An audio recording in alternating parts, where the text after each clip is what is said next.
जय हिंद दोस्तों, स्वागत है आप सभी का अपने यूट्यूब परिवार बी ए सेमेस्टर वाला में। दोस्तों, दीनदयाल उपाध्याय गोरखपुर विश्वविद्यालय और उससे जो अफिलिएटेड सभी कॉलेज हैं, यानी जो उससे संबंधित सभी कॉलेज हैं, उन सभी कॉलेजों में आपके एग्जाम होने वाले हैं 28 अप्रैल 2025 को बी ए सिक्स सेमेस्टर में इकोनॉमिक्स के यानी अर्थशास्त्र के। ठीक है, पेपर का नाम है Indian economy and economy of Uttar Pradesh. ठीक है, पार्ट 1 है इसका, यानी 2 पेपर आपको देने हैं Indian economy and economy of Uttar Pradesh के। ठीक है, अच्छा, आपका जो पेपर कोड है ECO 308 है, ध्यान रखिएगा इस बात को। इकोनॉमिक्स 2023-24 का ये क्वेश्चन पेपर है, ध्यान रखेंगे। पिछले साल का हम लोगों ने 5th सेमेस्टर में काफ़ी मेहनत की थी आप लोगों के लिए, 6th सेमेस्टर में भी आप लोगों के लिए मेहनत कर रहे हैं। तो ये आपका अपना ही चैनल है, प्लीज़ सब्सक्राइब करके सपोर्ट जरूर कीजिएगा। ठीक है, चलें देखें, ECO 308 पेपर का नाम है BA6 semester economics, Indian economy and economy of Uttar Pradesh part 1। ठीक है, अच्छा, केवल एक ही पेपर मेरे पास है, ECO 308 का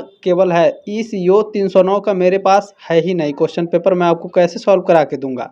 तो आप कहीं ना कहीं से सभी लोग व्यवस्था कीजिए और इस नंबर पर आप लोग व्हाट्सअप कीजिए। ठीक है, 7607574584, इस नंबर पर आप लोग अपना जो क्वेश्चन पेपर है इसे ज़रूर सेंड कर दीजिएगा, ECO 309 वाला। ठीक है, ECO 308 मैं सॉल्व करा दे रहा हूँ और एक्सप्लेन करके बताऊँगा। ठीक है, चलें बिना देरी के स्टार्ट कर देते हैं। इसमें फर्स्ट क्वेश्चन देखिए आप लोगों से पूछा जा रहा है और ध्यान रखिएगा, भारतीय अर्थव्यवस्था के संदर्भ में सही विकल्प का चुनाव कीजिए। तो भारतीय अर्थव्यवस्था के संदर्भ में हमारा जो भारतीय अर्थव्यवस्था है एक मिश्रित अर्थव्यवस्था है। ठीक है, हमारा जो भारतीय अर्थव्यवस्था है दोस्तों एक विकासशील अर्थव्यवस्था है। ठीक है, हमारा जो भारतीय अर्थव्यवस्था है ये एक संघीय अर्थव्यवस्था है। ठीक है, तीनों करेक्ट है, डी ऑप्शन आपका राइट है, उपरोक्त सभी आपके करेक्ट हैं। ठीक है, चलें नेक्स्ट क्वेश्चन आपसे क्या पूछा जा रहा है, निम्नलिखित में से कौन भारतीय अर्थव्यवस्था के प्राथमिक क्षेत्र से संबंधित है। दोस्तों, इसको मैंने काफ़ी एक्सप्लेन करके बताया है। अच्छा, डिस्क्रिप्शन बॉक्स में लिंक दिया गया है, जाकर के आप लोग 308 और 309 वाला भी क्लास जाकर के देख लीजिएगा। मॉडल पेपर दिया था, उसमें मैंने प्राथमिक क्षेत्र, द्वितीय क्षेत्र और तृतीय क्षेत्र को काफ़ी एक्सप्लेन करके बताया है। तो मॉडल पेपर जरूर देख लीजिएगा। ठीक है, तो भारतीय अर्थव्यवस्था के प्राथमिक क्षेत्र के बारे में पूछ रहा है तो कौन संबंधित है। तो इसमें जो मछली पालन है दोस्तों, ये प्राथमिक क्षेत्र के अंतर्गत आता है भारतीय अर्थव्यवस्था में। बाकी जल आपूर्ति, वित्तीय संस्थाएं और लोक प्रशासन, ये तीनों आपके तृतीय क्षेत्र में आते हैं भारतीय अर्थव्यवस्था के। ठीक है, चलिए एक्सप्लेन करके आपको दिखा देते हैं। ठीक है, देखें, अर्थव्यवस्था का प्राथमिक क्षेत्र क्या होता है।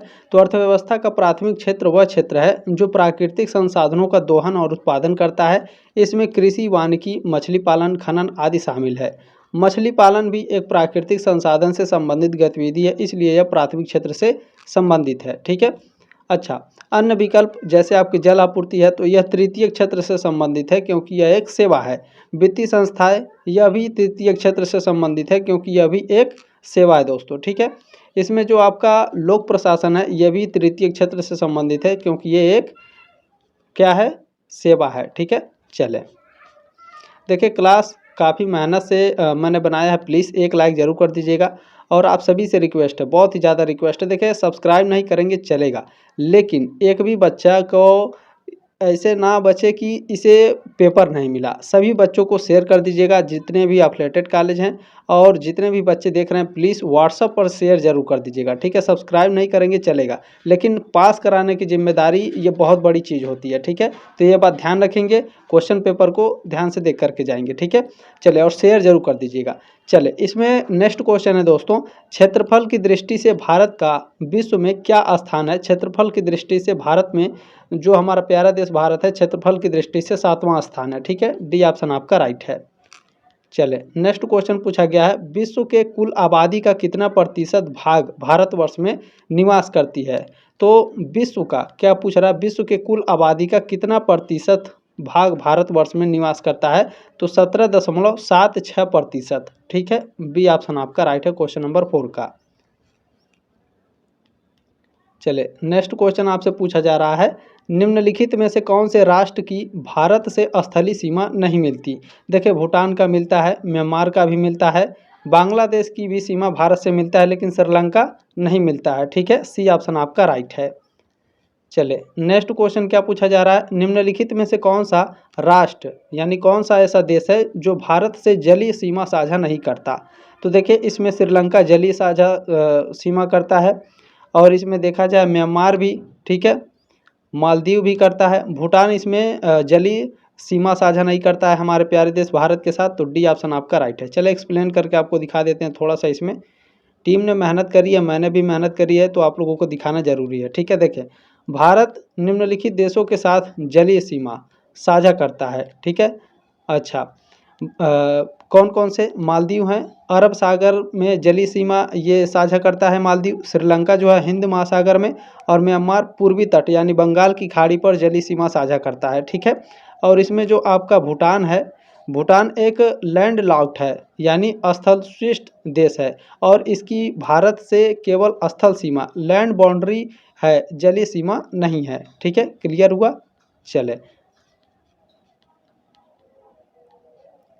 इसमें नेक्स्ट क्वेश्चन आपसे पूछा जा रहा है, वर्ष 1948 से 1949 में भारत का कुल राष्ट्रीय आय कितना था?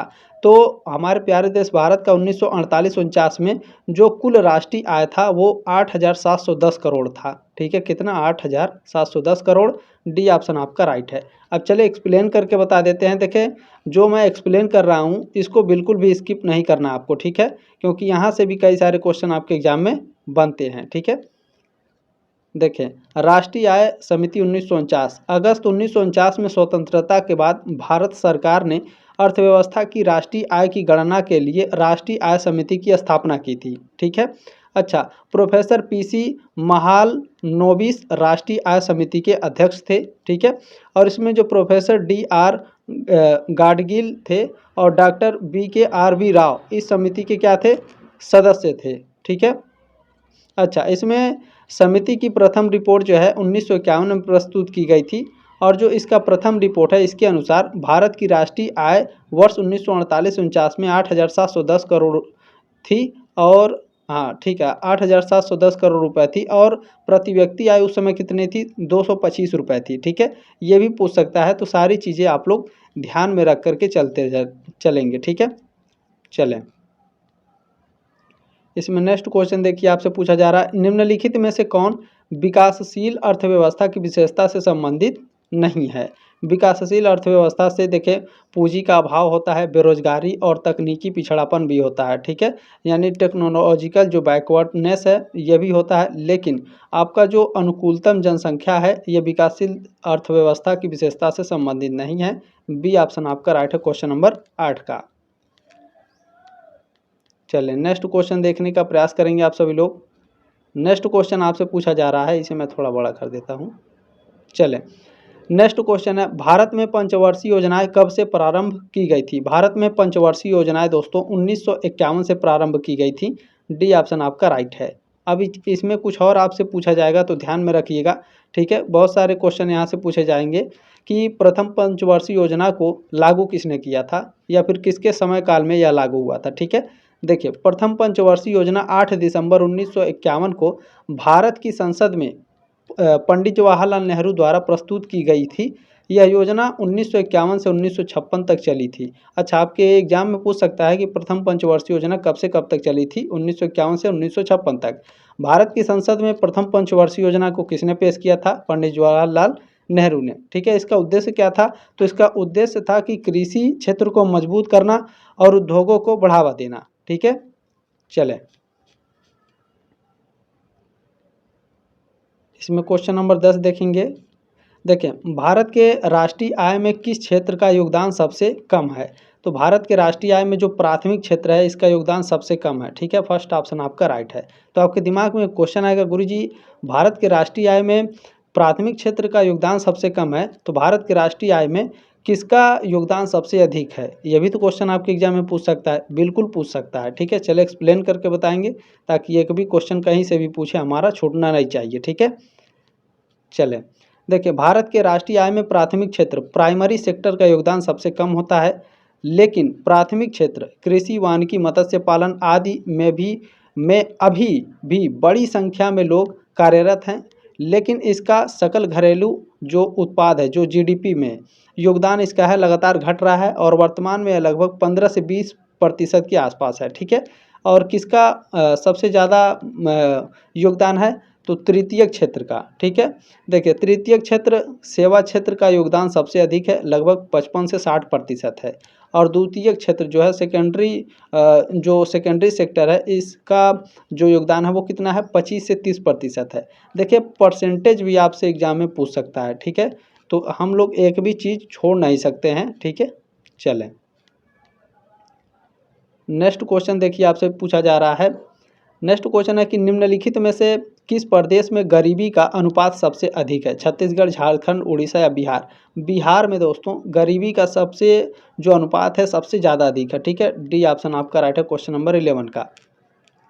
चले नेक्स्ट क्वेश्चन है, निम्नलिखित में से किस प्रदेश में साक्षरता का दर सबसे अधिक है। तो आप सभी लोग जानते हैं केरल में लगभग 93% ठीक है साक्षरता दर है। बी ऑप्शन आपका राइट है क्वेश्चन नंबर 12 का। चलिए नेक्स्ट क्वेश्चन देखने का प्रयास करेंगे। क्वेश्चन नंबर आपका 13 है और पूछा क्या गया है, नीति आयोग की रिपोर्ट 15 जनवरी 2024 के अनुसार वर्ष 2013-14 से 2022-23 के बीच में यानी उसके मध्य में भारत में कुल कितने करोड़ लोग बहुआयामी गरीबी से बाहर निकले हैं।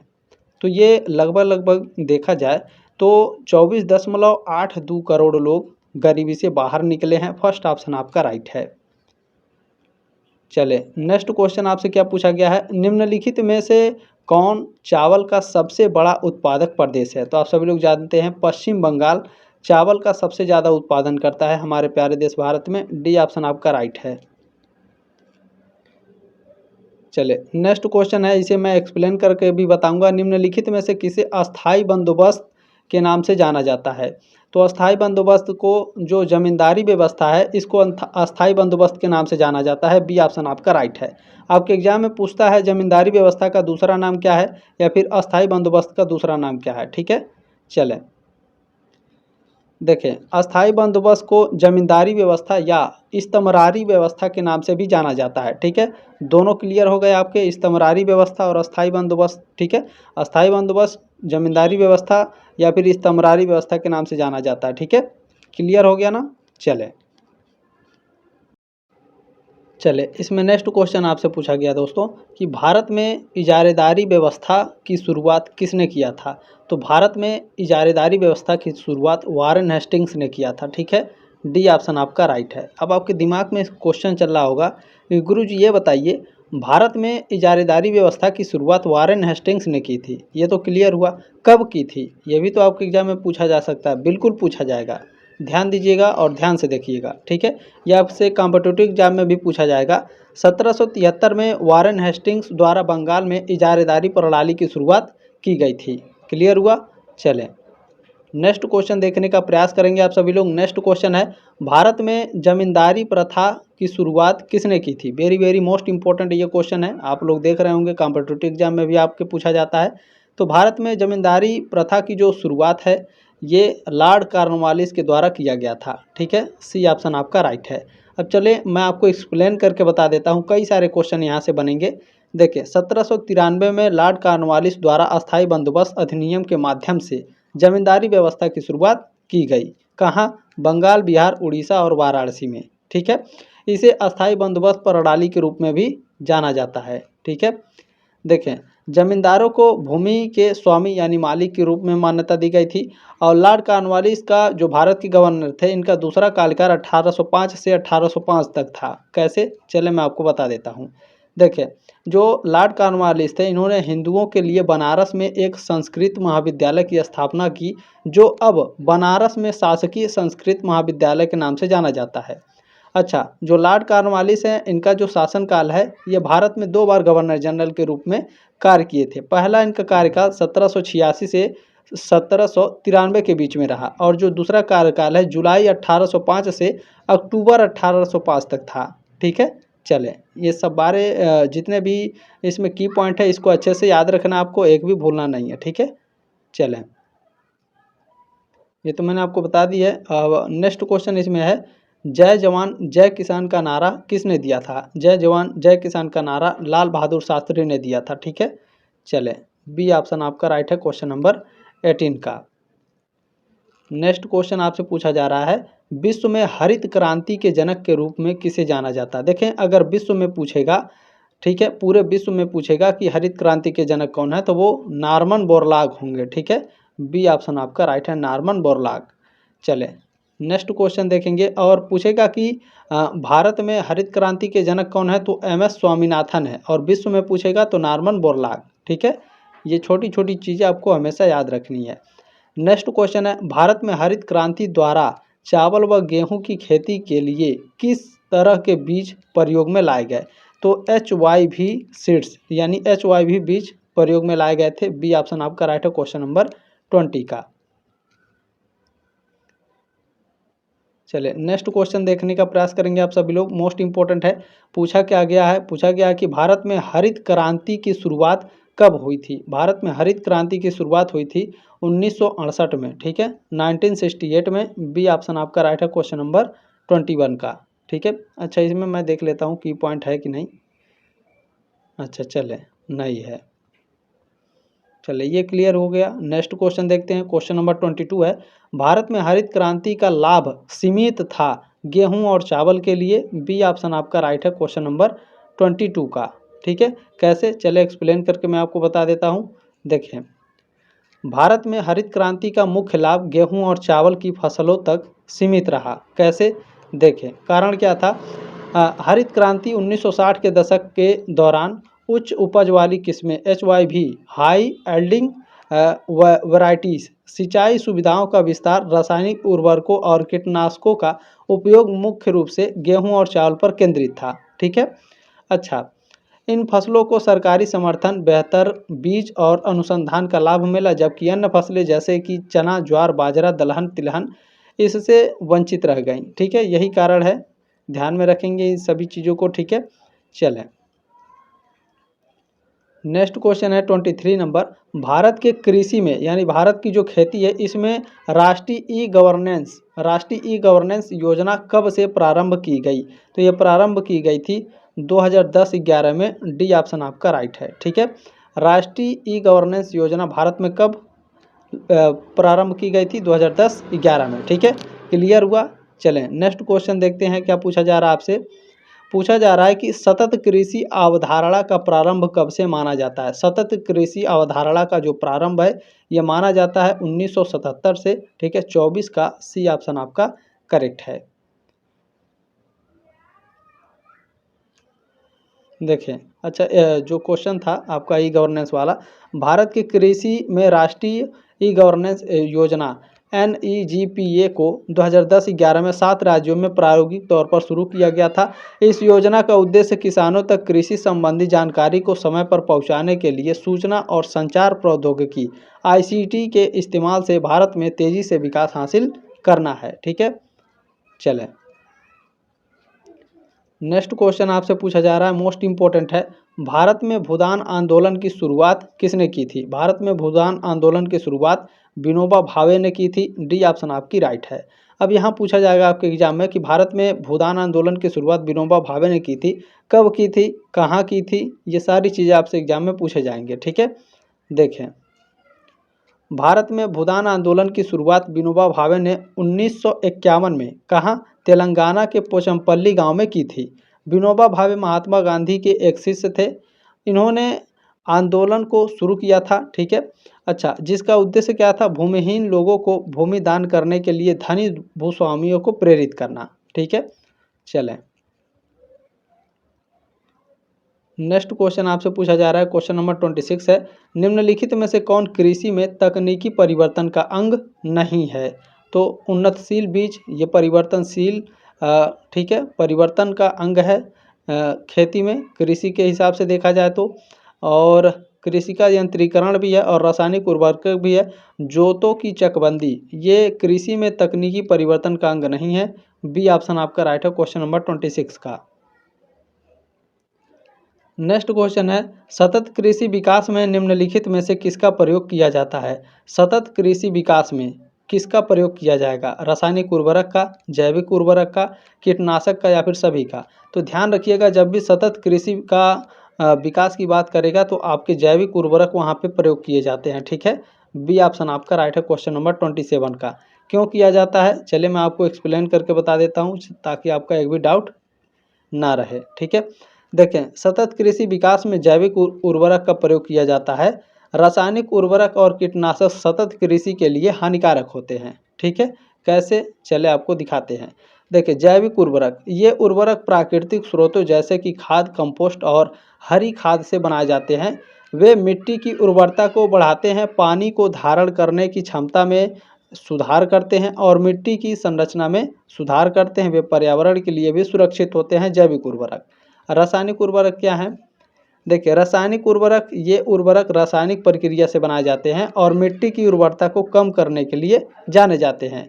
वे मिट्टी की संरचना को नुकसान पहुंचाते हैं, पानी को दूषित कर सकते हैं और पर्यावरण को नुकसान पहुंचाते हैं। ठीक है, अच्छा, कीटनाशक क्या है, देखिए, कीटनाशक, ये रसायन कीटों को मारने के लिए इस्तेमाल किए जाते हैं। उनका उपयोग भी सतत कृषि के लिए हानिकारक है क्योंकि वे मिट्टी की उर्वरता को कम करते हैं, पानी को दूषित कर सकते हैं और मानव स्वास्थ्य के लिए भी हानिकारक हो सकते हैं। ठीक है, ये सारी कंडीशन है, ध्यान में रखेंगे।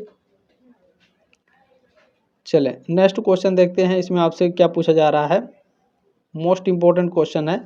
पूछा गया है आपसे कि जमींदारी प्रथा के उन्मूलन हेतु अधिनियम उत्तर प्रदेश में किस वर्ष पारित हुआ था। जमींदारी प्रथा के उन्मूलन के लिए उत्तर प्रदेश में जो अधिनियम पारित हुआ था, ये पारित हुआ था 1951 में। ठीक है, बी ऑप्शन आपका राइट है, क्वेश्चन नंबर 28 का। चले, अब इसमें कुछ दिए होंगे, चले मैं आपको दिखा देता हूँ, अच्छे से मैं इसको बता देता हूँ आपको। देखें, उत्तर प्रदेश में जमींदारी प्रथा के उन्मूलन के लिए अधिनियम 1950 में पारित हुआ था। यह अधिनियम उत्तर प्रदेश जमींदारी उन्मूलन तथा भूमि सुधार अधिनियम 1950 के नाम से जाना जाता है। यह अधिनियम 1 जुलाई 1952 को लागू हुआ था, जब जमींदारों के सभी अधिकार और भूमि राज्य सरकार में निहित हो गए थे। ठीक है, देखिए यहाँ पर भी देख लीजिए, उत्तर प्रदेश जमींदारी उन्मूलन और भूमि सुधार अधिनियम 1950। उत्तर प्रदेश जमींदारी उन्मूलन और भूमि सुधार अधिनियम 1950 पर राष्ट्रपति द्वारा 24 जनवरी 1951 को हस्ताक्षर किए गए थे। ठीक है, अच्छा, यह अधिनियम के लिए निहित आदेश 1 जुलाई 1952 को जारी किया गया था। ठीक है, निहित होने की तिथि से सभी बिचौलियों के सभी शीर्षक, अधिकार और हितों को समाप्त कर दिया गया था। ठीक है, चले, इसमें नेक्स्ट क्वेश्चन आपसे पूछा गया है। देखिए, हिंदी वाला कट गया है, इंग्लिश में देख लीजिए आप लोग। ठीक है, how many industrial policies have been announced so far in India after independence. 6। ठीक है, फर्स्ट ऑप्शन आपका इसमें करेक्ट है, यानी स्वतंत्रता पश्चात प्राप्ति के बाद जो है भारत में कुल कितनी औद्योगिक नीतियों की घोषणा की जा चुकी है, 6। ठीक है, कब कब, ये भी आपके एग्जाम में पूछा जाएगा, तो ध्यान में रखिएगा। देखें, स्वतंत्रता के बाद भारत में 1948, 1956, 1977, 1980, 1990 और 1991 में कुल 6 औद्योगिक नीतियों की घोषणा की गई थी। ठीक है, चलें, इसमें नेक्स्ट क्वेश्चन आपसे क्या पूछा जा रहा है, ये मैंने बता दिया। क्वेश्चन नंबर 30 क्या है, भारत सरकार के प्रथम वाणिज्य एवं उद्योग मंत्री कौन थे। भारत के प्रथम वाणिज्य और उद्योग मंत्री श्यामा प्रसाद मुखर्जी थे। सी ऑप्शन आपका राइट है। इनका कार्यकाल भी आपके एग्जाम में पूछ सकता है, तो ध्यान में रखेंगे। ठीक है, देखें, श्यामा प्रसाद मुखर्जी स्वतंत्र भारत के पहले वाणिज्य एवं उद्योग मंत्री थे। कब, 1947 से 1950 तक। ठीक है, अच्छा, उनकी याद में 1969 में दिल्ली विश्वविद्यालय से संबद्ध श्यामा प्रसाद मुखर्जी कॉलेज की स्थापना की गई थी। ठीक है, चलिए, इसमें नेक्स्ट क्वेश्चन देखने का प्रयास करेंगे। अच्छा, ये मैंने अभी बताया, अभी इधर बचा है आपका क्वेश्चन।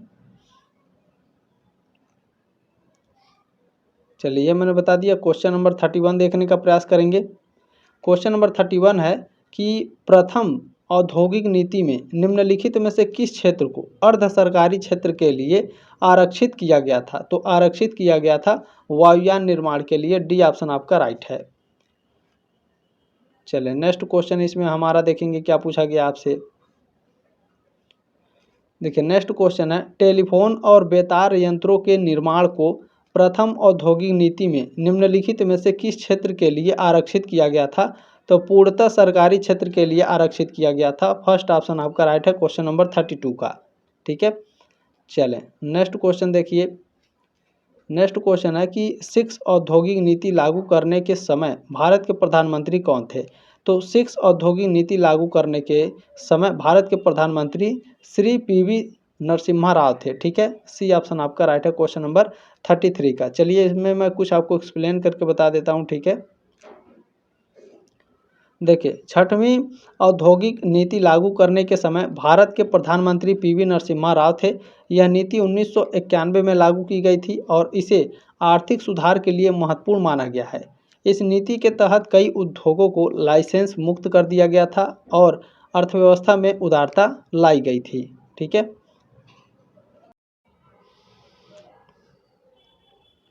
चले इसमें मैंने क्वेश्चन नंबर 33 आपको बता दिया। क्वेश्चन नंबर 34 देखने का प्रयास करेंगे। क्या पूछा जा रहा है?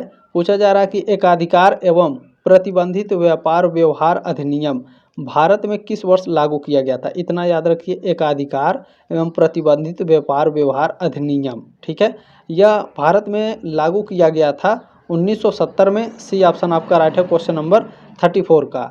ठीक है, 34 का सी ऑप्शन करेक्ट है। चलिए इसमें मैं कुछ आपको बता देता हूँ। देखें, MRTP अधिनियम, ठीक है, इसे कौन सा अधिनियम कहा जाता है? अभी आपने क्या पढ़ा है, क्या पढ़ा है? देखिए, एकाधिकार और प्रतिबंधात्मक व्यापार। ठीक है, अच्छा, इसे MRTP कहा जाता है। यह अधिनियम 1969 में पारित किया गया और 1970 से प्रभावी हो गया। ठीक है, पारित हुआ था कब और प्रभावी कब हुआ था, इन सभी बातों को आपको याद रखना है। MRTP का अर्थ एकाधिकार और प्रतिबंधात्मक व्यापार प्रथाएं हैं। ठीक है, अच्छा, इसमें आप लोग याद रखिएगा, यह अधिनियम आर्थिक शक्ति के सामान्य नुकसान को रोकने, एकाधिकार को नियंत्रित करने और एकाधिकार और प्रतिबंधात्मक व्यापार प्रथाओं यानी MRTP और उससे जुड़े मामलों को प्रतिबंधित करने के लिए अधिनियमित किया गया था।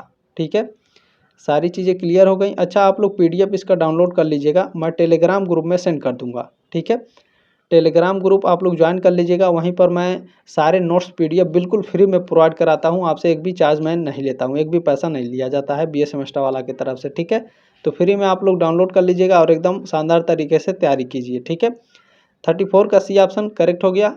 चले नेक्स्ट क्वेश्चन है, LPG आधारित औद्योगिक नीति से संबंधित कौन सा विकल्प सही है? तो इसमें 1991 विकल्प सही है। डी ऑप्शन आपका राइट है क्वेश्चन नंबर 35 का। कैसे, चलो एक्सप्लेन करके आपको बता देते हैं। ठीक है, देखिए, LPG उदारीकरण, निजीकरण और वैश्वीकरण आधारित औद्योगिक नीति वर्ष 1991 में तत्कालीन प्रधानमंत्री श्री PV नरसिम्हा राव और वित्त मंत्री डॉक्टर मनमोहन सिंह द्वारा शुरू की गई थी। इस नीति का उद्देश्य क्या था? भारतीय अर्थव्यवस्था को खोलना, निजी क्षेत्र की भूमिका को बढ़ाना और इसे वैश्विक अर्थव्यवस्था के साथ एकीकृत करना। ठीक है, चले यह भी क्लियर हो गया आपका। ठीक है, बहुत ही ज़बरदस्त तरीके से क्लास कराई जा रही है। प्लीज़ लाइक, शेयर और सब्सक्राइब जरूर कर दीजिएगा। ठीक है, यह आपकी जिम्मेदारी है। नेक्स्ट क्वेश्चन है, नई आर्थिक नीति के बारे में निम्नलिखित में से कौन सा कथन सही नहीं है? कौन सा कथन सही नहीं है? तो देखिए, मैं डायरेक्ट आपको बताऊंगा। इसमें जो आपका, चलिए मैं ऐसे बताता हूँ। देखिए, नई आर्थिक नीति ने देश में निजीकरण शुरू करने में मदद की है। बिल्कुल, नई आर्थिक नीति ने देश में उदारीकरण शुरू करने में मदद की है, यह भी आपका करेक्ट है। लेकिन इसमें जो नई आर्थिक नीति ने देश में शहरीकरण शुरू करने में मदद की है, यह आपका गलत है। New economy policy helped start urbanisation in the country. ठीक है, सी ऑप्शन आपका इनकरेक्ट है। ठीक है, बाकी नई आर्थिक नीति ने देश में वैश्वीकरण शुरू करने में मदद की है, यह भी आपका करेक्ट है। ठीक है, new economy policy helped in starting globalisation in the country. ठीक है, चलिए नेक्स्ट क्वेश्चन देखने का प्रयास करेंगे। 36 का ऑप्शन नंबर सी राइट है। नेक्स्ट क्वेश्चन है, जब किसी सार्वजनिक उद्योग की पूंजी को निजी स्वामित्व में स्थानांतरित किया जाता है तब इस प्रक्रिया को कहा जाता है। यानी जो इंग्लिश में देखिए, अभी आपको समझ में आएगा, capital of public industry is transferred to private ownership is known as, इसे किसे रूप में जाना जाएगा? प्राइवेटाइजेशन के रूप में जाना जाएगा। ठीक है, जब किसी सार्वजनिक उद्योग की पूंजी को निजी स्वामित्व में स्थानांतरित किया जाता है तब इस प्रक्रिया को निजीकरण कहा जाता है। ठीक है, बी ऑप्शन आपका राइट है 37 का। नेक्स्ट क्वेश्चन आपसे पूछा जा रहा है, भारतीय लघु उद्योग विकास बैंक की स्थापना किस वर्ष की गई थी? भारतीय लघु उद्योग विकास बैंक की स्थापना की गई थी 1990 में। डी ऑप्शन आपका राइट है, क्वेश्चन नंबर 38 का। चलिए नेक्स्ट क्वेश्चन आपसे पूछा गया कि प्रधानमंत्री मुद्रा योजना की शुरुआत कब की गई थी? प्रधानमंत्री मुद्रा योजना की शुरुआत 8 अप्रैल 2015 को की गई थी। बी ऑप्शन आपका राइट है, क्वेश्चन नंबर 39 का। नेक्स्ट क्वेश्चन देखने का प्रयास करेंगे। नेक्स्ट क्वेश्चन है, भारत में पंचवर्षीय नियोजन कब प्रारंभ हुआ? भारत में पंचवर्षीय नियोजन 1951 में प्रारंभ हुआ था। ठीक है, पंचवर्षीय नियोजन कब प्रारंभ हुआ? 1951 में। डी ऑप्शन आपका राइट है, क्वेश्चन नंबर 40 का। चले एक्सप्लेन करके आपको मैं बता देता हूँ। देखें, भारत में पंचवर्षीय योजना 5 ईयर प्लानिंग की शुरुआत 1951 में हुई थी। ठीक है, शुरू किसने की थी ये सारी चीज़ें आप लोग जान लीजिए। ठीक है, देखें, पहली पंचवर्षीय योजना 1 अप्रैल 1951 से लागू की गई थी। इसकी शुरुआत तत्कालीन प्रधानमंत्री पंडित जवाहरलाल नेहरू ने की थी, इन्हीं के नेतृत्व में हुई थी। ठीक है, योजना आयोग, ठीक है, यहाँ पर थोड़ा मैं आपको बता देता हूँ। देखिए, योजना आयोग प्लानिंग कमीशन की स्थापना 15 मार्च 1950 को हुई थी, जिसने पंचवर्षीय योजनाओं को तैयार किया था। ठीक है, 2014 के बाद पंचवर्षीय योजनाओं को समाप्त कर दिया गया और इसके स्थान पर नीति आयोग का गठन किया गया। ठीक है, अभी मैं नीति आयोग के बारे में भी थोड़ा सा पढ़ा दूंगा, आपको एकदम सारी चीज़ें एकदम क्लियर हो जाएंगी। ठीक है, चले क्वेश्चन नंबर 39 मैंने आपको बता दी, क्वेश्चन नंबर आपका 40 भी मैंने बता दी। डी ऑप्शन राइट है, 51। ठीक है, भारत में पंचवर्षीय योजना कब प्रारंभ हुआ था? 1951 में। नेक्स्ट क्वेश्चन है 41 कि पूछा जा रहा है आपसे 12वीं पंचवर्षीय योजना कब समाप्त हुई? ठीक है, अच्छा आप लोग कमेंट करके बताइएगा 12वीं पंचवर्षीय योजना शुरू कब हुई थी। ठीक है, ये आपकी जिम्मेदारी है, आप लोग कमेंट जरूर करेंगे। ठीक है, तो 12वीं पंचवर्षीय योजना इसका जो समापन हुआ था 31 मार्च 2017 को इसका समापन हुआ था। सी ऑप्शन आपका राइट है। शुरू कब हुआ था कमेंट करके बताइए। ठीक है, देखिए नेक्स्ट क्वेश्चन है, नीति आयोग कब अस्तित्व में आया? नीति आयोग 1 जनवरी 2015 को अस्तित्व में आया था। फर्स्ट ऑप्शन आपका राइट है। ठीक है, इसके बारे में थोड़ा सा आप लोग जान लीजिए। ठीक है,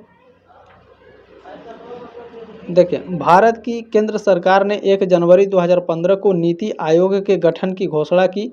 नीति आयोग की पहली बैठक 8 फरवरी 2015 को नरेंद्र मोदी की अध्यक्षता में हुई थी। पहली बैठक याद रखिएगा, किसने करी थी, किसकी अध्यक्षता में हुई थी, ये सारी चीज़ें आपको याद रखनी है। चले नेक्स्ट क्वेश्चन क्या है, पूछा जा रहा है आपसे कि अब तक कुल कितनी भारत में पंचवर्षीय योजनाएं संचालित की जा चुकी हैं? तो अब तक कुल 12 पंचवर्षीय योजनाएं भारत में संचालित की जा चुकी हैं। सी ऑप्शन आपका राइट है, क्वेश्चन नंबर 43 का। चले नेक्स्ट क्वेश्चन पूछा जा रहा है आपसे कि भारत में सर्वप्रथम किस पंचवर्षीय योजना के मसौदे में समावेशी विकास की बात कही गई थी? तो भारत का पंचवर्षीय योजना मसौदा, तो देखें भारत में 11वीं, ठीक है, भारत में सर्वप्रथम किस पंचवर्षीय योजना, तो भारत में सबसे पहले 11वीं पंचवर्षीय योजना के मसौदे में समावेशी विकास की बात कही गई थी। सी ऑप्शन आपका राइट है, क्वेश्चन नंबर 44 का। नेक्स्ट क्वेश्चन आपसे पूछा जा रहा है, ध्यान से देखिए। ठीक है, इसे मैं थोड़ा छोटा कर देता हूँ। चले, निम्नलिखित अधिनियम में, ठीक है, निम्नलिखित अधिनियम में से किसके अंतर्गत भारत में श्रमिक संघों का पंजीकरण किया जाता है? तो ट्रेड यूनियन एक्ट 1926 के तहत किया जाता है। फर्स्ट ऑप्शन आपका राइट है, 45 का। चले नेक्स्ट क्वेश्चन, इसमें आपसे क्या पूछा जा रहा है, अंतर्राष्ट्रीय श्रमिक दिवस मनाया जाता है। अच्छा, अंतर्राष्ट्रीय मजदूर दिवस कब मनाया जाता है? हर साल 1 मई को अंतर्राष्ट्रीय मजदूर दिवस मनाया जाता है। फर्स्ट ऑप्शन आपका राइट है, 46 का। चले नेक्स्ट क्वेश्चन है, पूछा क्या गया है, द्वितीय पंचवर्षीय योजना निम्नलिखित में से किस पर आधारित थी? ठीक है, जो द्वितीय पंचवर्षीय योजना थी दोस्तों, ठीक है, यह किस पर आधारित थी? प्राथमिक क्षेत्र के विकास पर, औद्योगिक क्षेत्र के विकास पर, या फिर गरीबी उन्मूलन पर, या फिर मानव संसाधन विकास पर? द्वितीय पंचवर्षीय योजना किस पर आधारित थी? तो यह औद्योगिक क्षेत्र के विकास पर आधारित थी द्वितीय पंचवर्षीय योजना। बी ऑप्शन आपका राइट है। सारे पंचवर्षीय योजनाओं को अच्छे से आपको पढ़ करके जाना है। अभी आपका जो एग्ज़ाम है बहुत टाइम है अभी आपके पास। ठीक है, चलें नेक्स्ट क्वेश्चन है, और आप सभी से रिक्वेस्ट है प्लीज़ 309 जरूर सेंड कर दीजिएगा, ताकि जो बच्चे हैं इंतज़ार करते हैं, अगर किसी के पास होगा तो ज़रूर सेंड कर दीजिएगा इस नंबर पर, ठीक है। 7607574584 इस पर व्हाट्सअप कर दीजिएगा अपना क्वेश्चन पेपर, वो भी अच्छे से फ़ोटो खींच के, ठीक है। चलिए नेक्स्ट क्वेश्चन है दोस्तों, प्रथम पंचवर्षीय योजना को निम्नलिखित में से किसने भारतीय संसद में प्रस्तुत किया था? प्रथम पंचवर्षीय योजना को ये सबसे पहले जो है ये पेश किए थे जवाहरलाल नेहरू। इसके बारे में मैंने आपको एक्सप्लेन करके बताया, ठीक है। एक भी क्वेश्चन आपको भूलना नहीं है। चलिए नेक्स्ट क्वेश्चन देखने का प्रयास करेंगे।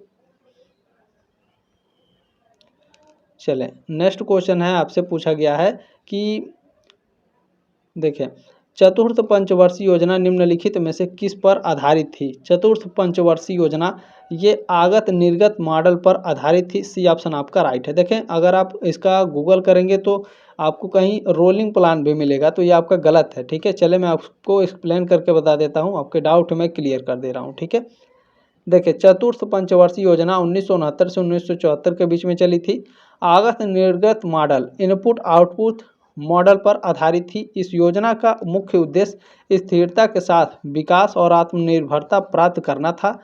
यह योजना पिछली योजनाओं की कमियों को दूर करने और संतुलित क्षेत्रीय विकास पर ध्यान केंद्रित करने का प्रयास था, ठीक है। अच्छा, अन्य विकल्पों में जो आपके हैं, जैसे अन्य विकल्पों की बात करें तो जो हेराल्ड डोमर मॉडल है, ठीक है। पहली पंचवर्षीय योजना 1951 से 1956 का आधार था हेराल्ड डोमर मॉडल।